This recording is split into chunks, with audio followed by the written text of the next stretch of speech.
நான் வந்து நிறைய கண்ட்ரிஸ் போயிருக்கேன்.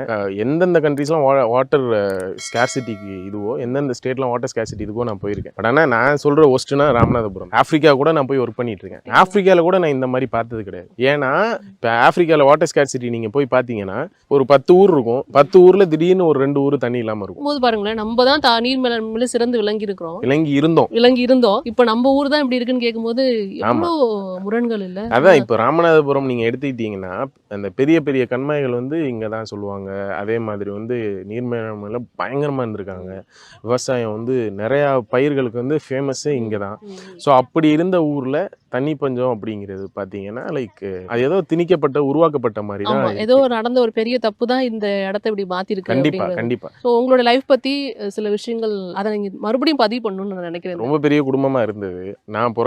நான் பிறந்தது எங்கள் அப்பாவுக்கு வந்து பிரெயின் டியூமர் வருது. ஸோ எங்கள்கிட்ட இருந்த சொத்து எல்லாத்தையும் எங்கள் தாத்தாவோட ஹெல்ப் இதெல்லாம் சப்போர்ட்டில் தான் எங்கள் அப்பாவை காப்பாற்றினாங்க.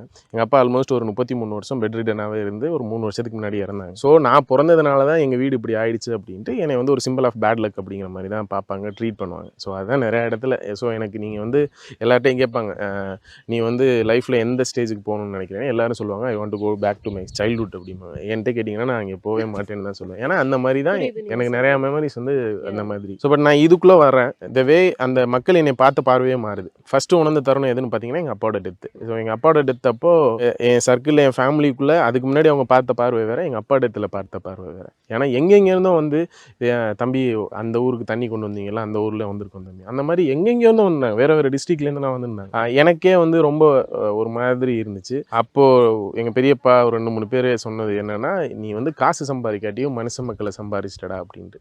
ஸோ ஏதோ சம்திங் ஹேப்பன் அப்படிங்கிற மாதிரி. பட் அதுக்கப்புறம் நிறைய விஷயம் இதெல்லாம் தாண்டி இதில் எவ்வளோ சேலஞ்சஸ் இருக்குங்கிறத எங்களுக்கு நல்லாவே புரிஞ்சுக்க முடியும். ஒவ்வொரு ஊர் அரசியலும் ஒவ்வொரு மாதிரி இருக்கும், ஒரு ஊர் பின்புலமும் ஒவ்வொரு மாதிரி இருக்குது. அதெல்லாம் தாண்டி நீங்கள் இதை பண்ணிக்கிட்டு இருக்கீங்க.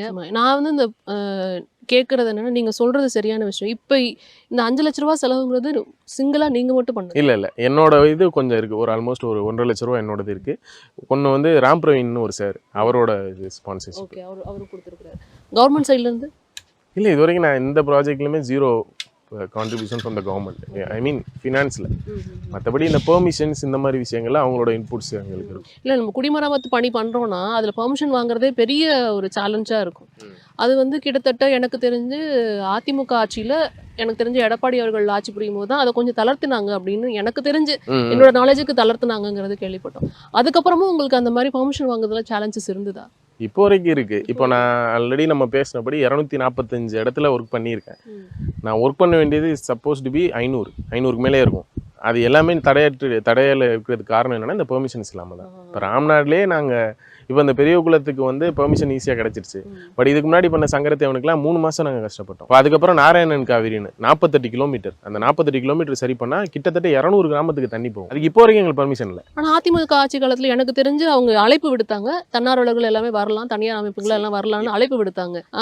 அங்கே இருக்கிற மாவட்ட நிர்வாகம் இல்லைன்னா அந்த வட்ட அலுவலகத்தை வாங்கினா போதும், பர்மிஷன் வாங்கினா போதுங்கிறதெல்லாம் சொன்னாங்க. ஆனால் இப்போ வரைக்கும் அது ஈஸியாக இல்லைன்னு நீங்கள் சொல்லும்போது எனக்கு இல்லை. இப்போ இங்கே என்ன பிரச்சனைனா, ரெஸ்ட் ஆஃப் த டிஸ்ட்ரிக்ட்ஸில் எனக்கு ஈஸி பெர்மிஷன் கிடைக்கிறது, ஒர்க் போயிட்டு தான் இருக்கு. இப்போ நான் இங்கே நின்றுட்டு இருக்கப்ப எனக்கு வந்து இப்போ பட்டுக்கோட்டையில் ஒர்க் போயிட்டு இருக்கு, நாமக்கல்ல ஒர்க் போயிட்டு இருக்கு.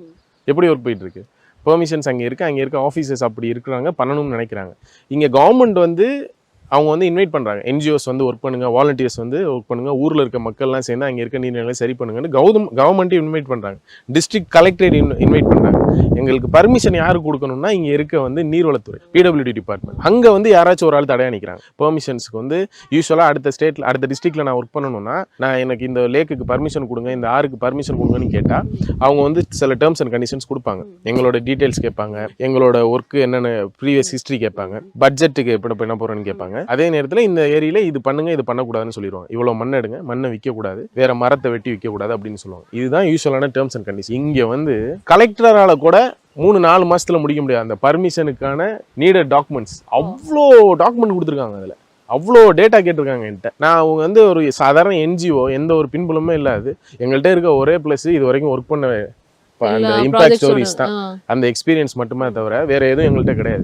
நான் அந்த லிஸ்ட் காட்டுறேன் பாருங்க, வேற டிஸ்ட்ரிக்டோட லிஸ்ட்டும் காட்டுறேன், வேற டிஸ்ட்ரிக்ட்லேருந்து எனக்கு பெர்மிஷன் கொடுத்ததுக்கான டேட்டாவும் காட்டுறேன், இவங்க எனக்கு அனுப்பிச்ச லெட்டரையும் காட்டுறேன். அதுக்கப்புறம் நாங்கள் வந்து அலைஞ்சோம், அதுக்கப்புறமா அலைஞ்சிட்டு தான் இருக்கோம், இப்போ வரையும் அலைஞ்சிட்டு இருக்கோம், கொடுக்கவே மாட்டேறாங்க.